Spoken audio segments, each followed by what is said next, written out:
Assalomu alaykum qadrli tomoshabinlar. Bugun siz bilan shoshilinch va hammamiz uchun juda muhim bo'lgan bir masalani muhokama qilamiz.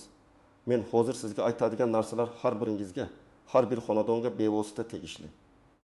Bugungi videoda men sizga aytadigan ma'lumotlar shunchaki bir maslahat emas, balki oldinda turgan katta o'zgarishlar va ularning oqibatlarini tushunish uchun sizga kerak bo'ladigan eng muhim ko'rsatmalardir. Siz bugun aynan nima uchun bu videoni shoshilinch ko'rishingiz kerakligini bir necha daqiqadan so'ng tushunib yetasiz. Hozirgi vaziyat juda jiddiy va unga beparvo qarab bo'lmaydi. Shuning uchun iltimos diqqat bilan tinglang, har bir so'zimga e'tibor bering va hozirning o'zida kanalimga obuna bo'lishni, ushbu videoga like bosishni unutmang. Bu video imkon qadar ko'proq odamga yetib borishi shart. Muammoning mohiyati shundaki, shu paytgacha biz kommunal to'lovlar, xususan gaz va elektr energiyasi uchun to'lash tartibiga ma'lum bir darajada ko'nikkan edik. Ya'ni tariflar nisbatan bir xil. Sodda va aksariyat hollarda iste'mol hajmidan qat'iy nazar katta farq qilmasdi. Masalan, siz oyiga 1 kilovatt-soat elektr energiyasi iste'mol qilsangiz ham, 300 kilovatt-soat iste'mol qilsangiz ham tarif deyarli o'zgarmasdi. Hududlar o'rtasida ba'zi farqlar bo'lgan bo'lsa-da, umumiy tizim sodda edi. Gaz narxiga kelsak, ko'pchilik odamlar uchun bu mavsumiy to'lov tizimiga asoslangan edi.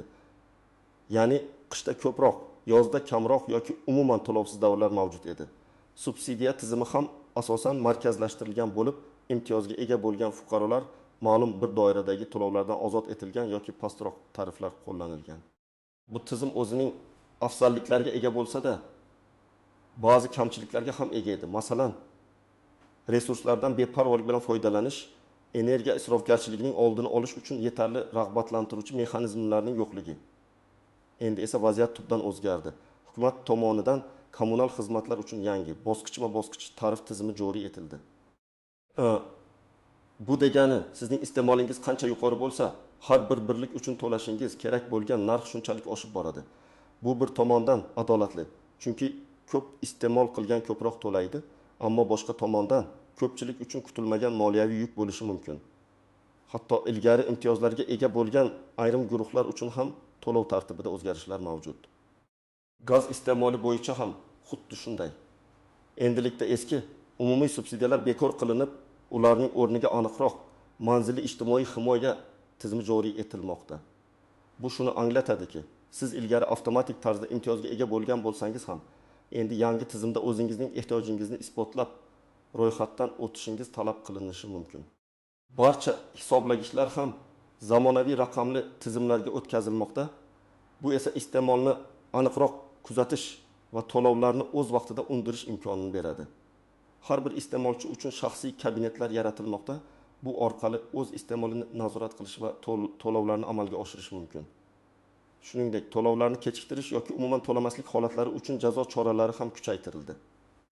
Bu o'zgarishlar nafaqat pul masalasini, balki bizning energiya resurslariga bo'lgan munosabatimizni ham butunlay o'zgartirishi kerak. Birinchi asosiy qism. Nimalarni bilishingiz kerak? Kimlar xavotir olishi kerak va kimlar xavotir olmasligi mumkin? Eng avvalo, har biringiz yangi tariflar bilan tanishib chiqishingiz shart. Bu tariflar ikki asosiy qismdan iborat: elektr energiyasi va tabiiy gaz. Elektr energiyasi uchun tariflar odatda bir necha darajaga bo'linadi. Keling, buni real misollar bilan tushuntiraylik. Garchi aniq raqamlar doimiy ravishda o'zgarib turishi mumkin bo'lsa-da, mexanizm bir xil. Misol bir aytaylik, yangi tarif tizimida birinchi 100 kilovatt-soat elektr energiyasi uchun siz 325 so'mdan to'laysiz. Ikkinchi 100 kilovatt-soat, ya'ni 1001 dan 200 kilovatt-soatgacha bo'lgan iste'mol uchun narx 6500 so'mga ko'tariladi. Agar siz 200 kilovatt-soatdan ortiq iste'mol qilsangiz, masalan, 21 dan 1000 kilovatt-soatgacha har bir kilovatt-soat uchun narx 1500 so'mdan oshishi mumkin. 1000 kilovatt-soatdan oshgan iste'mol uchun esa narx 1500 so'm yoki undan ham ko'proq bo'lishi ehtimoli bor. Bunday tarif tizimiga ko'ra bir kishilik kichik oila, masalan, biror nafaqaxo'r ayol oyiga 9000 kilovatt-soat elektr energiyasi iste'mol qilsa, u birinchi tarif darajasi bo'yicha eng arzon narxda to'laydi va uning oylik to'lovi ancha past bo'ladi. Uning uchun bu o'zgarish sezilarli darajada ta'sir qilmasligi mumkin, balki avvalgidan biroz farq qiladi. Xolos. Endi tasavvur qiling, katta oila, masalan, 5-6 kishidan iborat shahar chetida yashaydi va isitish tizimi suv isitish uchun elektr energiyasidan foydalanadi. Shu bilan birga ular uyda zamonaviy texnikalardan, masalan, kir yuvish mashinasi, muzlatgich, televizor, kompyuterlardan faol foydalanishadi. O'rtacha hisobda bunday oila qish oylarida oyiga 500-700 kilovatt-soat elektr energiyasi iste'mol qilishi mumkin. Bu holda ular birinchi darajadagi 1 kilovatt-soatni 325 so'mdan, keyingi 100 kilovatt-soatni 65 so'mdan, qolgan 300-500 kilovatt-soatni esa 1000 so'mdan to'lashi kerak bo'ladi. Natijada ularning elektr energiyasi uchun umumiy oylik to'lovi oldingi tizimga nisbatan 2-3 barobar oshib ketishi mumkin. Aynan mana shu oila toifasi xavotir olish kerak. Xuddi shu mexanizm tabiiy gaz uchun ham amal qiladi. Masalan, birinchi 200 kub metr gaz uchun eng past tarif, keyingi 300 kub metr uchun o'rta tarif, undan yuqori iste'mol uchun esa yuqori tarif qo'llaniladi. Misol 2. Qishloq joyda yashovchi bir oila uyini gaz bilan isitadi va ovqat pishirish uchun ham gazdan foydalanadi. Ular qish mavsumida oyiga 700-800 kub metr gaz iste'mol qilishi mumkin. Agar birinchi 200 kub metr uchun 380 so'm, keyingi 300 kub metr uchun 800 so'm va undan keyin har bir kub metr uchun 1200 so'mdan tarif belgilansa, ularning gaz uchun to'lovi sezilarli darajada oshadi.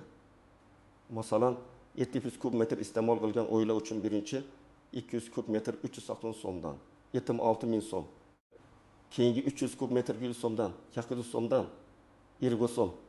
Qolgan 200 kub metr esa 1200 so'mdan, 2 ming so'm hisoblanadi. Jami 26 ming so'm. Ilgari bu miqdor ancha kam bo'lishi mumkin edi. Kimlar xavotir olishi kerak? Birinchidan, yuqori iste'molchilar. Agar sizning xonadoningizda eski tipdagi ko'p energiya sarflaydigan jihozlar mavjud bo'lsa, elektr isitgichlar, konditsionerlar, suv isitgichlari muntazam ishlayotgan bo'lsa, xavotir olishingiz kerak. Ayniqsa katta maydonli uylarni isitish uchun gazdan foydalanadigan yoki elektr energiyasi asosida isitish tizimlariga ega bo'lganlar ushbu o'zgarishlarni jiddiy o'rganib chiqishlari lozim. Ikkinchidan, ilgari to'lovlarni o'z vaqtida amalga oshirmaganlar. Yangi tizimda qarzlar va to'lovlarning kechikishiga bo'lgan munosabat qattiqlashadi. Avtomatlashtirilgan tizim orqali uzilishlar tezroq va avtomatik tarzda amalga oshirilishi mumkin. Uchinchidan, ijtimoiy himoyaga muhtoj, lekin yangi ro'yxatlarga kiritilmagan fuqarolar. Eski imtiyozlar har doim ham yangi tizimda saqlanib qolavermaydi. Agar siz imtiyozli toifaga kirsangiz, lekin yangi ijtimoiy himoya reyestrida yo'q bo'lsangiz, sizga qiyin bo'lishi mumkin. Kimlar xavotir olmasligi mumkin? Birinchidan, juda kam energiya iste'mol qiladigan kichik oilalar yoki yolg'iz yashovchi fuqarolar. Ularning iste'moli ehtimol eng past tarif darajasidan oshmaydi. Ikkinchidan, daromadlari yuqori bo'lgan va kommunal to'lovlardagi oshishlarning byudjetiga jiddiy ta'sir ko'rsatmaydigan oilalar. Ular uchun bu shunchaki kichik bir o'zgarish bo'ladi. Uchinchidan, ijtimoiy himoya yagona reyestriga kiritilgan va subsidiyalar olish huquqiga ega bo'lgan oilalar. Davlat ularni himoya qilish uchun maxsus mexanizmlarni ishga solgan, ammo baribir ular ham o'z vaziyatlarini tekshirishlari shart. Ikkinchi asosiy qism qoidalarga istisnolar, yashirin tuzoqlar va aniq nuanslar. Yangi tizimda faqatgina tariflarning o'zgarishi emas, balki bir qator boshqa muhim jihatlar ham mavjud. Bu yerda ko'pincha mayda deb hisoblanadigan, ammo amalda katta muammolarga olib kelishi mumkin bo'lgan nuanslar bor. Bir ijtimoiy himoya yagona reyestr va subsidiyalar bu eng muhim yangiliklardan biri. Hukumat barcha turdagi subsidiyalar va ijtimoiy yordamni ushbu yagona reyestr orqali markazlashtirmoqda. Bu shuni anglatadiki, siz ilgari nogironlik bo'yicha nafaqa olganingizda yoki ko'p bolali oila sifatida imtiyozlardan foydalanganingizda avtomatik ravishda kommunal to'lovlar uchun ham imtiyozga ega bo'lardingiz. Endi esa bu avtomatizm har doim ham ishlamasligi mumkin. Siz alohida ariza berishingiz va reyestrga kiritilishingiz shart. Misol, Farg'ona viloyatida yashovchi 75 yoshli Murod bobo nogironligi bo'yicha nafaqa olardi. Uning xotirasi yaxshi emasligi sababli yangi tizim haqida eshitgan bo'lsa-da, nimadir qilish kerakligini tushunmagan. Uning eski imtiyozlari avtomatik ravishda yangi reyestrga o'tkazilmagan. Natijada u sentabr oyida odatdagidan 2 barobar ko'p kommunal to'lov kvitantsiyasini olgan. Uning uchun bu katta moliyaviy muammo edi. Bu vaziyatda Murod bobo yoki uning yaqinlari ijtimoiy himoya agentligiga murojaat qilib, uni reyestrga kiritishlari kerak edi. Aynan shu kabi holatlar ko'p uchraydi. Elektron hisoblagichlar va hisob-kitoblar aniqligi. Eski hisoblagichlar ancha sadoqatli bo'lishi mumkin edi. Ya'ni xatolar yoki hisob-kitobdagi ba'zi noaniqliklar tez-tez uchrab turardi. Yangi raqamli hisoblagichlar iste'molni milligramgacha, watt-soatgacha aniqlikda qayd etadi va ma'lumotlarni markaziy serverga avtomatik ravishda uzatadi. Bu esa xato qilish imkoniyatini deyarli yo'qqa chiqaradi. Lekin bu yerda bitta tuzoq bor. Agar hisoblagichda nosozlik yuzaga kelsa yoki uning ishiga tashqi ta'sir bo'lsa, siz juda katta to'lovlarga duch kelishingiz mumkin. Ba'zi holatlarda aholi tomonidan hisoblagichlarning buzilishi yoki ularga aralashishga urinishlar aniqlanganida katta miqdordagi jarimalar solingan. Misol, Toshkent shahridagi bir yangi qurilgan uyda istiqomat qiluvchi Diyorbekning elektr hisoblagichi bir oydan so'ng noto'g'ri ishlagan.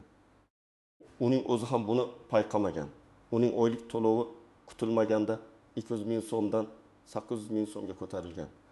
Diyorbek dastlab buning yangi tariflar bilan bog'liq deb o'ylagan, lekin keyinroq hisoblagichda texnik nosozlik borligini aniqlagan. Lekin bu holatni tushuntirish va to'lovni qayta hisoblash uchun u bir necha haftasini sarflashga majbur bo'lgan. Agar u o'z iste'molini muntazam ravishda shaxsiy kabineti orqali kuzatib borganida, bu muammoni ancha erta aniqlashi mumkin edi. O'chudi. Mavsumiy iste'mol va oqibatlarini oldindan bilish. Ko'pgina oilalar uchun gaz va elektr energiyasi iste'moli mavsumiy tusga ega. Qishda isitish va yorug'lik uchun ko'proq energiya sarflanadi, yozda esa konditsionerlar sababli elektr iste'moli oshadi. Yangi tizimda bu mavsumiy o'zgarishlar sizning to'lovlaringizga ilgari hech qachon bo'lmagan darajada ta'sir qiladi. Misol, Jizzax viloyatida yashovchi fermer oilasi yozda juda kam gaz iste'mol qiladi, asosan ovqat pishirish uchun. Ular o'rtacha 7 kub metr gaz ishlatishadi. Lekin qishda uy juda katta bo'lganligi sababli isitish uchun 1200 kub metrgacha gaz sarflashadi. Yozda ular eng arzon tarif bo'yicha to'lashadi, ammo qishda eng yuqori tarifga tushib ketishadi va ularning to'lovlari 1 million so'mdan oshib ketishi mumkin. Buni oldindan bilmasdan ular jiddiy moliyaviy qiyinchiliklarga duch kelishi mumkin. Shu sababli oldindan qishga tayyorgarlik ko'rish, uyning issiqlik izolyatsiyasini yaxshilash, energiya tejovchi isitish tizimlarini o'rnatish kabi choralar hozir yanada muhim ahamiyat kasb etadi. 4. Onlayn xizmatlarning ahamiyati. Barcha to'lovlar, hisob-kitoblar, ma'lumotlar endilikda deyarli to'liq onlayn tarzda amalga oshiriladi. Kommunal xizmatlarning rasmiy veb saytlari, mobil ilovalar, shaxsiy kabinetlar orqali siz o'z iste'molingizni kuzatishingiz, to'lovlarni amalga oshirishingiz, hisob-kitoblarni tekshirishingiz mumkin. Bu albatta qulaylik, lekin raqamli texnologiyalardan bexabar bo'lganlar uchun katta to'siq bo'lishi mumkin. Ayniqsa keksa avlod vakillari uchun bu katta qiyinchilik tug'diradi. Ularning ko'pi hali ham qog'oz kvitansiyalarga va bank kassalariga o'rganib qolgan. Ularga yordam berish, onlayn xizmatlardan foydalanishni o'rgatish bugungi kunda juda dolzarb. 5. Qo'shimcha qurilmalar va infratuzilma. Ayrim hollarda, masalan, elektr transport vositalarini quvvatlantirish stansiyalari yoki muqobil energiya manbalarini, quyosh panellari o'rnatishda alohida tariflar yoki shartlar qo'llanilishi mumkin. Bu ham o'ziga xos murakkabliklarni keltirib chiqaradi. Agar sizda shunday rejalar bo'lsa, tegishli idoralar bilan oldindan maslahatlashish zarur. Bu nuanslarni bilish sizni kutilmagan muammolardan himoya qiladi va byudjetingizni to'g'ri rejalashtirishga yordam beradi. Amaliy maslahatlar. Siz nima qilishingiz kerak? Endi esa eng muhim qismga o'tamiz. Bu vaziyatda siz qanday aniq qadamlar qo'yishingiz kerak? Bu shunchaki maslahatlar emas, balki aniq ko'rsatmalar. 1. O'zingizning iste'moli tarixingizni tekshiring va yangi tariflar bilan tanishing. Qayerga borish kerak? Hech qayerga borish shart emas. Siz bu ma'lumotlarni internetda topishingiz mumkin. Hududiy elektr tarmoqlari AJ yoki O'ztransgaz AJ ning rasmiy veb saytlariga kiring. Yoki yanada qulayroq, MyDockabuz portalidagi shaxsiy kabinetingiz yoki mobil ilovalar orqali Paynet, Click, Uzunbanka va boshqalar. O'zingizning shaxsiy hisob raqamingiz bo'yicha ma'lumotlarni kiriting. Nimalarni tekshirish kerak? Oxirgi 6-13 oy ichida oyma-oy elektr energiyasi va gaz iste'molingizni ko'ring. O'rtacha qancha iste'mol qilganingizni aniqlang. Hozirgi amal qilayotgan bosqichma-bosqich tariflarni aniq raqamlar bilan bilib oling. qaysi daraja qancha narxda hisoblanayotganini tushuning. Bu sizning oylik iste'molingiz qaysi tarif darajalariga tushishini aniqlashga yordam beradi. Nima qilish kerak? Qog'ozga yoki elektron jadvalga oxirgi 1 yillik iste'molingizni va yangi tariflarni yozib oling. Bu sizga byudjetingizga qanday ta'sir qilishini taxmin qilish imkonini beradi. Masalan, yanvar oyida 600 kilowatt elektr sarflaganman. Yangi tarif bo'yicha bu qancha bo'ladi deb hisoblab ko'ring. 2. Ijtimoiy himoya yagona reyestrga kiritilganligingizni tekshiring va agar kerak bo'lsa, ariza bering. Kimlar uchun muhim? Kam ta'minlangan oilalar, nogironligi bor shaxslar, yolg'iz keksalar, ko'p bolali oilalar va davlat tomonidan qo'llab-quvvatlanadigan boshqa toifadagi fuqarolar. Qayerga borish kerak? Eng oson yo'li My.Dakov.uz portaliga kiring va ijtimoiy himoya yagona reyestri xizmatini qidiring. O'z identifikatsiya ma'lumotlaringizni kiritib, siz reyestrda bor yoki yo'qligingizni tekshirishingiz mumkin. Agar onlayn tekshirishning imkoni bo'lmasa yoki qiyin bo'lsa, o'zingiz yashayotgan mahalla fuqarolar yig'inining ijtimoiy xodimiga yoki tuman, shahar ijtimoiy himoya agentligi bo'limiga murojaat qiling. Nimalar kerak bo'lishi mumkin? Shaxsni tasdiqlovchi hujjat, pasport yoki ID karta. Oilaviy ahvolni tasdiqlovchi hujjatlar, nikoh guvohnomasi, farzandlarning tug'ilganlik guvohnomalari agar mavjud bo'lsa, daromadlar to'g'risidagi ma'lumotlar, ish joyidan ma'lumotnoma, nafaqa to'g'risidagi ma'lumotlar. Nogironlik guvohnomasi agar mavjud bo'lsa, nima qilish kerak? Agar siz reyestrda bo'lmasangiz, darhol ariza bering. Agar mavjud bo'lsangiz, ma'lumotlaringiz dolzarbligiga ishonch hosil qiling. Bu sizga subsidiyalar va imtiyozlar olish imkonini beradi. O'ti energiya tejash choralarini ko'ring. Nima qilish kerak? Eski lampokalarni energiya tejovchi LED lampokalarga almashtiring. Bu juda oddiy va samarali qadam. Har bir LED lampochka an'anaviy lampochkaga nisbatan 5 yil o'lgan barobar kam energiya sarflaydi. Elektr jihozlarini ishlatmaganingizda ularni rozetkadan sug'uring. Kutish rejimida ham ular energiya iste'mol qiladi. Masalan, televizor, kompyuter monitori, telefon quvvatlagichi. Uyingizning issiqlik izolyatsiyasini tekshiring. Eshik va deraza romlaridagi tirqishlarni bartaraf eting. Bu gaz va elektr energiyasi bilan isitish xarajatlarini sezilarli darajada kamaytiradi. Misol uchun, oddiygina deraza tirqishlarini maxsus elimlar bilan yopishqishda issiqlikning 20-30% ni tejashga yordam beradi. Eski, ko'p energiya sarflaydigan jihozlarni yangi energiya tejovchi modellarga almashtirishni rejalashtiring. Misol uchun, A++ yoki A++ energiyali muzlatgichlar ancha kam elektr sarflaydi. Gaz plitasini ishlatganda idishning o'lchamiga mos keladigan olovdan foydalaning. Suvni elektr cho'ntakda qizdirgandan ko'ra gazda tezroq va ba'zida tejamliroq bo'lishi mumkin. 4. Onlayn to'lov tizimlaridan foydalanishni o'rganing. Nima uchun muhim? Bu sizga iste'molingizni real vaqt rejimida kuzatish, xatolar paydo bo'lganda tezda javob berish va jarimalardan qochish imkonini beradi. Qayerga murojaat qilish kerak? Banklarning mobil ilovalari, Uzumbank, Milliy, Xalq bank va boshqalar.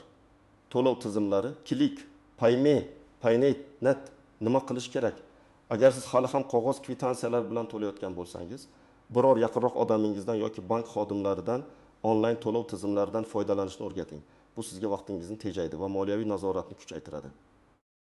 Shaxsiy kabinetingiz orqali har oy o'z hisoblagich ko'rsatkichlaringizni kiritib borishni odat qiling. 5. Qarzni to'liq qoplab boring va o'z vaqtida to'lovlarni amalga oshiring. Nima qilish kerak? Qarz bo'lishiga yo'l qo'ymang. Agar qarz yig'ilib qolgan bo'lsa, uni imkon qadar tezroq to'lang. Yangi tizimda qarzlar uchun qattiq choralar ko'riladi va xizmat ko'rsatishni to'xtatish avtomatik tarzda amalga oshirilishi mumkin. Bu esa qo'shimcha xarajatlarga va noqulayliklarga olib keladi. Xulosa qilib aytganda, aziz tomoshabinlar, hozirgi vaziyatda beparvolik va loqaydlikning oqibatlari og'ir bo'lishi mumkin. Bu o'zgarishlar shunchaki tariflar oshishi emas, balki resurslardan oqilona foydalanishga bo'lgan munosabatimizni tubdan o'zgartirish zarurligidir. Har biringizdan yuqorida aytilgan tavsiyalarga qat'iy amal qilishni so'rayman. O'zingizning huquqlaringizni va majburiyatlaringizni biling. Oldindan tayyor bo'lish va o'z vaqtida chora ko'rish sizni kutilmagan moliyaviy zarbalardan himoya qiladi. Bu videoni imkon qadar ko'proq odamga ulashing. Sizning har bir laykingiz va obunangiz bu muhim ma'lumotlarning keng tarqalishiga yordam beradi.